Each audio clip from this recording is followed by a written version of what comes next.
যাও, তোমাদের আশা ছেড়ে দিলাম, আর কখনো আসবো না এই জগতে। পাল্লা ক্ষমা করে দিও, তোমরা ভালো থেকো। হয়তো আমি আর এখন থেকে বর্তমান অফলাইন। সবাই ভালো থেকো, সুস্থ থেকো এবং আমার জন্য দোয়া করো। আল্লাহ হাফেজ, সবাইকে গুড বাই। रास्ते से तुम थे गुजरे,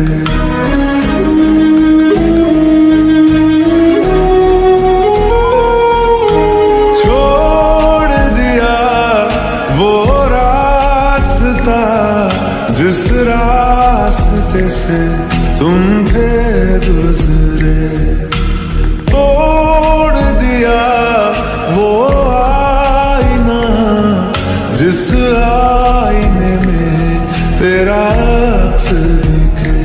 मैं शहर में तेरे था गैरों सा, मुझे अपना कोई